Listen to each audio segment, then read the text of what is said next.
Hope कि आप सभी लोग ठीक होंगे। मैं हूं अभिषेक और आप देखना शुरू कर चुके हैं स्टडी विद अभिषेक। तो जैसा कि मैंने आप लोगों को बताया था कि मैं अग्निवीर नेवी एएमआर के लिए मिनी मॉक टेस्ट लेकर आ रहा हूं। तो मॉक टेस्ट नंबर 1 लेकर आ गया हूं। मैं एक बार फिर से मैं क्लियर कर देता हूं, ये जो टेस्ट है ये हिंदी और इंग्लिश दोनों लैंग्वेजेस में है। जैसे एग्जामिनेशन आपकी होती है, टोटल 25 मार्क्स के 25 क्वेश्चंस आपको मिल जाते हैं इसमें। अब यहाँ ध्यान से सुनिएगा, जैसा कि आपको पता है कि एएमआर के एग्जामिनेशन में साइंस और मैथ्स का एक सेक्शन होता है जिसमें 25 क्वेश्चंस होते हैं और दूसरा सेक्शन होता है जीके का जिसमें 25 क्वेश्चंस होते हैं। ठीक है, टोटल 50 क्वेश्चंस होते हैं। तो इसमें मैंने इसका आधा लिया है, तभी मैंने मिनी मॉक टेस्ट नाम दिया है। और इसमें साइंस के 6 क्वेश्चंस हैं, मैथ्स के 7 क्वेश्चंस हैं और जीके के 12 क्वेश्चंस हैं। इन सभी को हम डिस्कस करने वाले हैं टॉपिक वाइज। मैं अलग अलग टॉपिक्स से क्वेश्चंस ऐड करके लाया हूं प्रीवियस ईयर्स एग्जामिनेशन के अकॉर्डिंग। इस वीडियो को अच्छे से कंप्लीटली देखिएगा और ये जो वीडियो है ये आपको अल्टरनेट डेज में, यानी कि आज मिलेगी फिर परसों मिलेगी, ऐसे करके एक दिन का गैप करके मिलेगी। और अगर आपका रिस्पांस बहुत ही अच्छा रहा तो ऐसा भी हो सकता है कि आने वाले टाइम में आपको ये डेली मिलने लग जाए। ये कंप्लीट वीडियो होगी जो कि अच्छे से सारी चीजों के साथ होगी, पूरा समझाऊंगा मैं और टाइम भी ज्यादा नहीं लगेगा आप लोगों का। पीडीएफ अगर इसका डाउनलोड करना चाहते हैं तो टेलीग्राम पर आप ज्वाइन कर सकते हैं, डिस्क्रिप्शन में लिंक है और नाम स्टडी विद अभिषेक है। इस नाम से सर्च करोगे टेलीग्राम पे तो आपको मिल जाएगा, लिंक के थ्रू भी आप जा सकते हो। चैनल पे नए हो तो चैनल को सब्सक्राइब करके बेल आइकन को प्रेस कर देना लेटेस्ट अपडेट के लिए, जो भी वीडियोज आएंगे उनके लिए। और लाइक नहीं किया तो लाइक जरूर कर देना, लाइक और शेयर कर देने से मोटिवेशन बढ़ जाता है। स्टार्ट करते हैं अब, और हम स्टार्ट करेंगे साइंस के क्वेश्चंस के साथ। तो फर्स्ट क्वेश्चन आपकी स्क्रीन पर ये रहा। एक और चीज आपको बता दूं कि आप अपना स्कोर कमेंट सेक्शन में कमेंट करके जरूर बताना कि आपका स्कोर कितना रहा और आप कहां से हो, क्योंकि फर्स्ट टेस्ट है तो आप लोग एनालाइज भी कर पाएंगे अपने आप को कि आप कितना स्कोर कर पा रहे हैं आउट ऑफ 25। ठीक है, पहले क्वेश्चंस को खुद से करने की कोशिश करना, उसके बाद आगे आंसर देखना। चलिए स्टार्ट करते हैं। फर्स्ट क्वेश्चन है, Which metal is used to make lightning conductor? यानी जो तड़ित चालक होती है, तड़ित चालक बनाने के लिए प्रयोग की जाने वाली धातु कौन सी है? लोहा, एल्यूमिनियम, तांबा और जस्ता। इसका सही जवाब हो जाएगा तांबा, यानी कॉपर का यूज किया जाता है तड़ित चालक बनाने के लिए, लाइटनिंग कंडक्टर बनाने के लिए। क्वेश्चन नंबर 2, मानव पेट में निम्नलिखित में से कौन सा अम्ल पाया जाता है? Which of the following acid is found in human stomach? Hydrochloric, sulphuric, nitric और एसिटिक एसिड। इसका सही जवाब हो जाएगा ऑप्शन ए, यानी कि हाइड्रोक्लोरिक अम्ल, हाइड्रोक्लोरिक एसिड जो है ये पाया जाता है हमारे पेट के अंदर, मानव पेट के अंदर। ठीक है, क्वेश्चन नंबर 3, वायुमंडलीय दाब मापने के लिए प्रयुक्त उपकरण का नाम लिखिए। Name the instrument used to measure atmospheric pressure. Decibel meter, barometer, hertz और एनीमोमीटर। इसका सही जवाब हो जाएगा ऑप्शन नंबर बी, यानी कि बैरोमीटर से जो है हम वायुमंडलीय दाब को माप पाते हैं। Question number 4, there is a charge on the electron. Electron पर आवेश होता है, वो कितना होता है? तो इसका सही जवाब हो जाएगा ऑप्शन ए, यानी 1.6 इंटू 10 का पावर 19 कूलम्ब। ये इसका सही जवाब हो जाएगा, ये चार्ज होता है किसी भी इलेक्ट्रॉन पे। क्वेश्चन नंबर 5 है कि जब किसी गेंद को ऊपर फेंका जाता है तो गेंद का गुरुत्वाकर्षण बल क्या होता है? When a ball is thrown up, what is the gravitational force of the ball? मतलब उस पे जो ग्रेविटी लगेगी, जो ग्रेविटेशनल फोर्स लगेगी, वो कैसे लगेगी और किस प्रकार की लगेगी? गति की दिशा के विपरीत लगेगी। उसी दिशा में जिस ओर गति की दिशा होती है, घटना जैसे ही वह ऊपर उठती है घट जाता है और बढ़ता है जैसे ही वो ऊपर उठती है। तो इसका सही जवाब हो जाएगा ऑप्शन ए, यानी कि गति की दिशा के विपरीत, यानी opposite to the direction of the motion ये लगेगी, यानी कि बॉल ऊपर जाएगी तो नीचे की ओर लगेगी। क्वेश्चन नंबर 6, दबाव की एसआई इकाई क्या है? What is the SI unit of pressure? Pascal, Newton, joule और वाट। इसका सही जवाब ऑप्शन ए हो जाएगा, pascal is the SI unit of pressure. तो ये 6 क्वेश्चन साइंस के थे। ठीक है, उसके बाद हम मैथ्स को डिस्कस करेंगे। आपको पता है कि 12 या 13 क्वेश्चन साइंस के आते हैं, तो उसी का आधा मैंने यहाँ पे ऐड करा है। अब आगे बढ़ते हैं और क्वेश्चन नंबर 7 देखते हैं। क्वेश्चन नंबर 7, अब मैथ शुरू होती है यहां से, ध्यान से बनाइएगा। What is the volume of a cone of radius 10 centimetre and height 21 centimetre? 10 centimetre त्रिज्या और 21 सेंटीमीटर ऊंचाई वाले शंकु का आयतन क्या है, आयतन हमें निकालना है। तो यहाँ पे रेडियस क्या है, रेडियस दे दिया है 10 सेंटीमीटर और हाइट कितनी है भाई, हाइट दे दी है इन्होंने 21 सेंटीमीटर। अब हमें निकालना क्या है, हमें निकालना है आयतन। आयतन किसका निकालना है, हमें आयतन यानी वॉल्यूम निकालना है कोन का। कोन का वॉल्यूम कैसे निकालते हैं हम, तो इसके लिए एक फॉर्मूला होता है 1/3 पाई आर स्क्वायर एच। अब हम यहाँ पे पुट कर लेंगे वैल्यूज को। 1/3 पाई की वैल्यू होती है 22/7 इंटू आर स्क्वायर है तो 10 का स्क्वायर कर लेंगे यहाँ पे हम, इंटू एच क्या है, सिंपल एक है, एक बार है तो 21। अब यहां से हम कट करेंगे तो ये 3 टाइम में चला जाएगा, ठीक है। तो यहां हम 3 लिख देंगे और ये 3 से 3 चला जाएगा। अब हम यहां मल्टीप्लाई कर देंगे 22 इंटू 10 इंटू 10, तो हमारा टोटल हो जाएगा यहां 2200 सेंटीमीटर स्क्वायर, यानी हमारा ऑप्शन ए बिल्कुल सही हो जाएगा। अगर आपको कहीं पे भी डाउट बन रहा है तो आप एक बार फिर से पीछे कर लो वीडियो को और देख लो, आपका डाउट क्लियर हो जाएगा, ठीक है। Next question, question number 8, a shopkeeper makes a profit equal to the selling price of a article by selling 9 articles, what is his profit percentage. एक दुकानदार 9 वस्तुएं बेचकर एक वस्तु के विक्रय मूल्य के बराबर लाभ कमाता है, उसका लाभ प्रतिशत कितना है। अब हमें यहां पे बताना है कि लाभ प्रतिशत क्या हो जाएगा, ठीक है। ध्यान से समझना मेरी बात को। यहां पे क्या बोला जा रहा है, 9 वस्तुएं बेचता है और एक वस्तु के विक्रय मूल्य के बराबर लाभ कमा लेता है। तो हम सबसे पहले यहां पे क्या निकालना चाहेंगे, सबसे पहले हम निकालना चाहेंगे क्रय मूल्य, कि क्रय मूल्य इसका क्या है। क्रय मूल्य निकालने के लिए क्या किया जाता है, विक्रय मूल्य माइनस लाभ किया जाता है, ठीक है। विक्रय मूल्य माइनस लाभ किया जाता है। तो हम मान लेते हैं कि प्रत्येक वस्तु का जो इसका विक्रय मूल्य है, प्रत्येक वस्तु का मूल्य हम मान लेते हैं, जो मूल्य है विक्रय मूल्य वो 1 रुपीज मान लेते हैं, ठीक है। तो 9 वस्तु का कितना हो जाएगा, 9 रुपीज हो जाएगा, ठीक है। अब यहां पे क्या हो रहा है, 9 रुपीज का बेच रहे हैं तो 1 रुपीज का फायदा हो जा रहा है, ठीक है। तो हम यहां पे क्रय मूल्य निकाल लेंगे तो 1 रुपए का फायदा हो रहा है, मतलब क्रय मूल्य इज इक्वल टू, ओके, क्रय मूल्य is equal to CP is equal to 9 minus 1 is equal to 8। 8 यहां पे आ गया हमारा क्रय मूल्य। अब हमें क्या निकालना है, लाभ प्रतिशत निकालना है। तो लाभ प्रतिशत, गेन परसेंटेज जो निकालते हैं हम, उसके लिए फॉर्मूला क्या होता है जो टोटल गेन होता है अपॉन सीपी जो होती है क्रय मूल्य इंटू 100। अब यहां पे हमारा गेन कितना है, 1 रुपए का, और सीपी कितनी है, 8 रुपए, और 100 से कर देंगे मल्टीप्लाई। अब यहां पे क्या हो जाएगा हमारा, हम अगर करते हैं तो 100 अपॉन 8 से कट करेंगे 12.5 हमारा आ जाएगा, यानी जो टोटल गेन हुआ वो 12.5% हो जाएगा, यानी ऑप्शन बी हमारा बिल्कुल सही हो जाएगा। कहीं पे भी डाउट हो फिर से जाकर के पीछे क्लियर कर लेना, बहुत अच्छे तरीके से मैं क्लियर कर रहा हूं। और भी कुछ चेंजेस करने हो तो आप मुझे बता देना कमेंट करके, आने वाली वीडियोस में करूंगा। 9th नंबर आपकी स्क्रीन पर, एक परीक्षा में प्रति पेपर एक छात्र के औसत अंक 72 थे। यदि उसे गणित में 25 अंक कम और विज्ञान में 17 अधिक अंक प्राप्त होते हैं तो प्रति पेपर उसके औसत अंक 71 होते। परीक्षा में कितने पेपर थे ये हमें बताना है, टोटल पेपर कितने थे। तो हम सबसे पहले तो मान लेंगे कि माना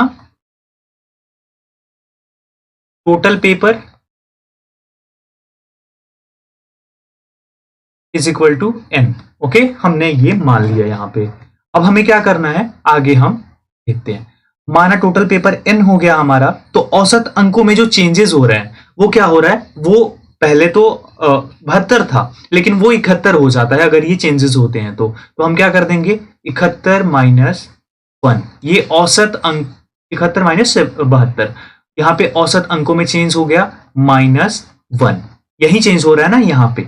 उसके बाद आगे हम क्या करेंगे कि जो कुल अंकों का चेंज होता है, यानी कि 25 अंक गणित में कम हो जाते हैं और विज्ञान में 17 अंक अधिक हो जाते हैं, तभी तो 71 होता है ना औसत। तो यहां पे हम क्या करेंगे, -25 + 17 इज इक्वल टू -8। तो यहां पे क्या हो गया, इनमें जो चेंजेस हो गए, अंकों में जो चेंज हुए हैं वो कितने हो गए, -8 अंक के। तो अकॉर्डिंग टू क्वेश्चन हम जाएंगे, अगर क्वेश्चन के अनुसार, तो यहां पे हमारा क्या हो जाएगा, -1 इंटू n, यहां पे ये कट कर दिया मैंने, यहां n इज इक्वल टू -8, यही हो जाएगा। तो n इज इक्वल टू, ये माइनस चला जाएगा, n बचेगा, n इज इक्वल टू 8। यानी कि जो परीक्षा में पेपर्स थे, नंबर ऑफ पेपर्स वो 8 थे। आप यहाँ पे करके सॉल्यूशन भी चेकआउट कर सकते हो, बिल्कुल यही आंसर आएगा। यह बॉडमास का सूत्र, ये बॉडमास के नियम को याद रखना बहुत इंपॉर्टेंट है। इसमें क्या है, b से ब्रैकेट, ये o जो है ये ऑफ के लिए आता है, d जो है ये डिवाइड के लिए यानी भाग के लिए, उसके बाद m जो है मल्टीप्लाई यानी गुणा के लिए, a जो है एडिशन यानी कि जोड़ के लिए, और s जो है सब्ट्रैक्शन यानी घटाव के लिए। ये अलग अलग आते हैं, तो इनको याद रखना इंपॉर्टेंट है। अगर आपको याद नहीं था तो अब याद रख लेना। अब हम एक एक करके स्टेप्स को करते हैं। तो सबसे पहले तो 8 इंटू 5 -6 प्लस बड़ा ब्रैकेट, उसके बाद छोटा ब्रैकेट 27 - 3 डिवाइडेड बाई 6 - 4, ये है। सबसे पहले हम ब्रैकेट के काम को करेंगे, इन सभी को ऐसे ही रहने देंगे। 8 इंटू 5 -6 प्लस, अब यहाँ पे ध्यान से देखना आप, एक ब्रैकेट कम हो जाएगा, सबसे पहले छोटे वाले को कम करेंगे, तो यहाँ पे कर लेंगे माइनस, तो 24 हो जाएगा। उसके बाद डिवाइडेड बाई 6 - 4, ये हो गया। अब यहाँ पे क्या होगा, 8 मल्टीप्लाइड बाई 5 -6 प्लस, यहाँ पे हमारा हो जाएगा ये, हम कर देंगे डिवाइड, तो 4 - 4, ये चला जाएगा, 0 हो जाएगा। अब यहाँ पे हम क्या करेंगे, इनको मल्टीप्लाई करेंगे।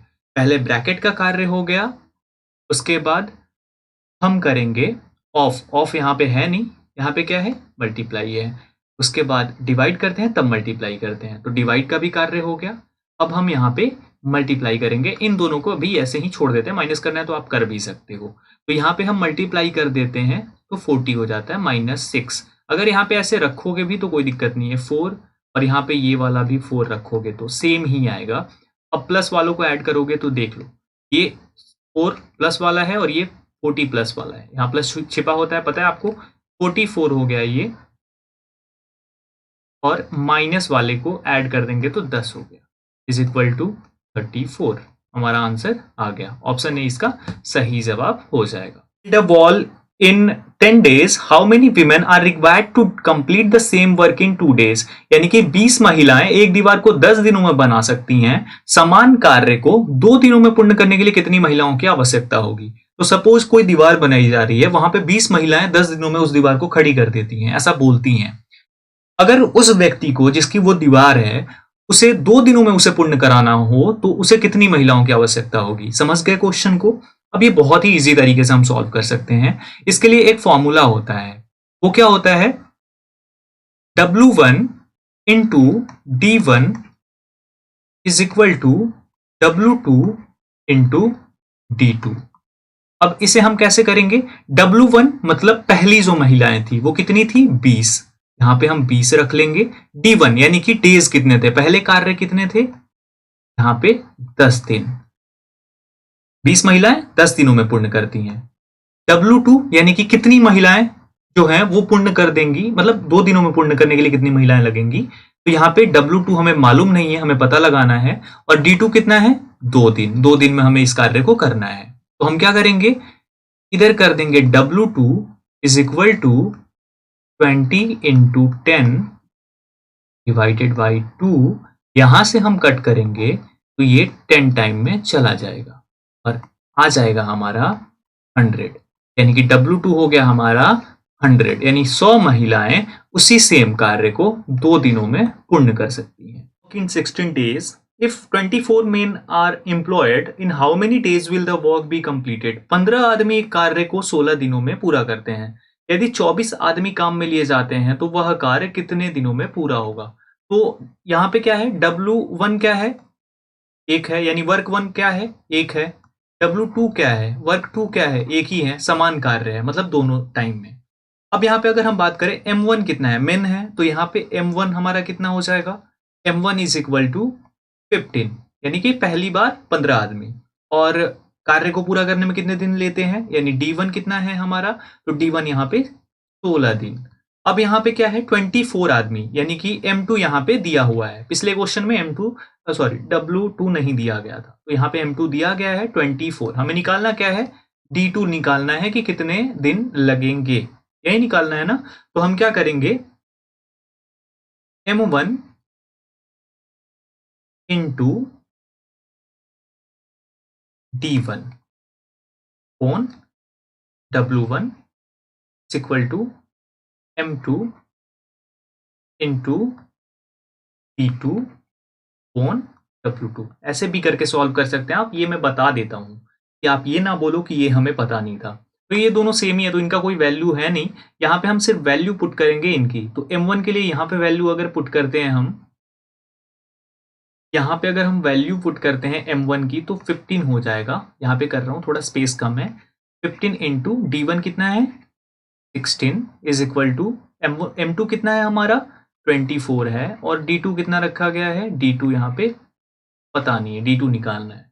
तो D2 इज इक्वल टू यहाँ पे 15 इंटू 16 ऑन 24, ये 2 टाइम में चला जाएगा, ये 3 टाइम में चला जाएगा 8 से, और यहाँ पे बचेगा कितना 30। इसको हम 3 से डिवाइड करेंगे तो 10 आ जाएगा, यानी कि 10 डेज, यानी कि D2 इज इक्वल टू हमारा कितना हो जाएगा 10 हो जाएगा। आंसर आ गया, ऑप्शन सी इसका सही जवाब हो जाएगा। नेक्स्ट क्वेश्चन, दो संख्याएं 3 और 4 रेशियो में हैं। यदि पहली संख्या का 60% 144 है तो दूसरी संख्या का 30% क्या होगा? तो पहली संख्या का 60% 144 है। हम मान लेते हैं फर्स्ट संख्या जो है वो 3 है और सेकंड संख्या जो है वो 4 है। यहाँ पे हम इन्हें ही मान लेते हैं, ठीक है। तो पहली संख्या यानी 3 का जो 60% है वो 144 है। तो 3 का 60% हम अगर निकाल के देखते हैं कितना हो जाएगा, यहाँ से अगर हम निकालते हैं तो 144 हो जाएगा। ऑब्वियसली 144 144 यहाँ पे हो जाता है, यही है ना यहाँ पे, ठीक है। अब हम अगर निकालेंगे तो 3 संख्या कितनी है, 3 नंबर कितनी है, यही तो हमें निकालना है ना, 144 यहाँ से हमें निकालना है ना। तो तीसरी संख्या हमारी कितनी हो जाएगी, तीसरी संख्या हमारी हो जाएगी third number is equal to 240। निकाल कर देख लीजिएगा, आपको पता लग जाएगा, ठीक है। अब हम ये निकाल चुके हैं ऑलरेडी, ठीक है। अब हमें करना क्या है, अब हमें निकालना है कि अगर तीसरी संख्या 240 है तो जो मतलब तीसरी यानी 3 फर्स्ट संख्या इज इक्वल टू 240 है, तो दूसरी संख्या यानी कि जो 4 है वो कितनी हो जाएगी, उसका 30% क्या हो जाएगा वो हमें निकालना है। तो 4 नंबर संख्या का 30% हमें निकालना है। 4 का 30% is equal to 240 into 4 upon 3, ठीक है, इज इक्वल टू 320। ये क्या हो गया, ये हमारा हो गया 4 नंबर। 4 का मान कितना है 320 है। अब 320 का 30% हम निकाल देंगे सेकंड संख्या का, तो 320 का 30% हम निकाल देंगे तो हमारा क्या हो जाएगा, हमारा हो जाएगा 1 0 यहाँ से 1 0 यहाँ से, तो इज इक्वल टू 96, यानी सेकंड संख्या का 30% जो होगा वो 96 हो जाएगा। आंसर आ गया क्या, ऑप्शन डी इसका सही जवाब हो जाएगा। कहीं पे भी डाउट हो पीछे करके देख लेना वीडियो को। आगे बढ़ते हैं, क्वेश्चन नंबर 14, राष्ट्रीय फिल्म पुरस्कारों का प्रारंभ किस वर्ष से किया गया था? तो इसका सही जवाब हो जाएगा ऑप्शन नंबर ए, यानी कि 1973 1973 से राष्ट्रीय फिल्म पुरस्कारों की शुरुआत हुई थी। क्वेश्चन नंबर 15, पानीपत का तृतीय युद्ध कब हुआ था? तो इसका सही जवाब ऑप्शन बी हो जाएगा। 1761 में ये पानीपत का थर्ड युद्ध हुआ था। पहला 1526 में मुगल साम्राज्य की स्थापना हुई थी और 1556 में जो है वो दूसरा युद्ध हुआ था। और जो तीसरा युद्ध था ये मराठाओं और अहमद शाह अब्दाली के बीच में हुआ था। 1947 में हमारा देश आजाद हुआ था। क्वेश्चन नंबर 16, सैयद वंश का संस्थापक कौन था? इसका सही जवाब हो जाएगा ऑप्शन बी यानी कि खिज्र खान। खिज्र खान जो था ये सैयद वंश का संस्थापक था। Khizr Khan was the founder of Syed dynasty. Question number 17, Akal Takht की स्थापना किस सिख गुरु ने करी थी? विच सिख गुरु फाउंडेड द अकाल तख्त? इसका सही जवाब हो जाएगा 17th का ऑप्शन सी यानी कि गुरु हरगोबिंद सिंह जो थे इन्होंने ही अकाल तख्त की स्थापना की थी। ठीक है। क्वेश्चन नंबर 18, भूमध्य सागर का प्रकाश स्तंभ कौन से ज्वालामुखी को कहा जाता है? Which volcano is called the lighthouse of the Mediterranean sea? इसका सही जवाब ऑप्शन बी हो जाएगा। स्ट्राम्बोली जो है इसे लाइट हाउस ऑफ मेडिटेरेनियन सी यानी कि भूमध्य सागर का प्रकाश स्तंभ बोला जाता है। एटीएम का फुल फॉर्म क्या है?